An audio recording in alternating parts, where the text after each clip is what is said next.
cybercriminels. Et au jour d'aujourd'hui, disons, les problèmes qu'on a pu avoir en atteignant ce niveau, c'est qu'on a vu toutes nos plages d'adresses, la plupart de nos plages d'adresses blacklistées. Voilà, et qui étaient sur une liste rouge. Et quand on essayait de faire des achats, toutes les plateformes de vente ou de e-commerce qui pouvaient exister dans le monde checkaient d'abord pour voir est-ce que votre adresse IP n'était pas blacklistée. Et quand c'était le problème, on nous refusait systématiquement les trucs. Moi, je me souviens, j'ai dû changer de carte de crédit au moins 4 fois pour pouvoir faire un achat et j'ai pas pu. Et ce que j'ai fait, c'est que j'ai utilisé un proxy pour faire mon achat. Et je vous dis, quand le monsieur au bout du fil m'a dit pourquoi il avait refusé mon achat, je lui ai dit, j'avais pas le choix, je ne voulais pas me faire virer par le boss, donc j'ai dû utiliser un proxy. Voici l'IP que j'avais. Il a dit oui, j'ai vu tout de suite que vous avez utilisé un proxy. Raison pour laquelle j'ai encore bloqué votre adresse. Et voilà. Et en fait, ce qu'on a fait jusqu'à aujourd'hui, qui est d'ailleurs progressif, c'est de résoudre progressivement ce problème en redonnant la crédibilité que le pays pouvait avoir sur la toile. En essayant d'interpeller plus d'un, faire des interpellations, avoir un site web, avec en fait toute la large campagne médiatique qui va avec. Et j'ose espérer que d'ici 2015, toutes les plages d'adresses, je présente d'ailleurs mes excuses à tous les fournisseurs d'accès Internet, s'il y en a dans la pièce, pourront en fait permettre à leurs clients de faire des achats.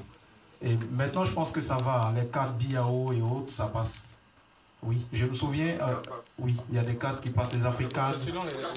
Oui, ça commence à passer. Ça commence à passer. Quand tu as une adresse VIPNet, ça passe. VIPNet, mais donc comment ça, oui, non, mais ça va maintenant. Ouais, au début, en fait, aucun fournisseur ne pouvait. Mais maintenant, ça commence à aller. Donc, on espère que d'ici 2015, tout le monde pourra faire des achats, quel que soit son fournisseur. Moi, je voulais, en fait, Emeka m'a demandé de vous dire ce message qui est, en fait, c'est dans les mains des développeurs ivoiriens de résoudre le problème du paiement en ligne. C'est-à-dire que, par exemple, vous avez déjà des plateformes de paiement, comment ça s'appelle, mobile money, donc l'argent mobile. Je crois vous avez plusieurs opérateurs qui offrent ça. Et on a pas mal de développeurs, par exemple au Kenya, qui ont résolu le problème avec des plateformes de paiement de type PayPal. Donc voilà. Oui, en fait, les trucs Orange Money et tout, il n'y a pas de problème. C'est quand on essaie de faire des achats en dehors du pays qu'il y a le problème.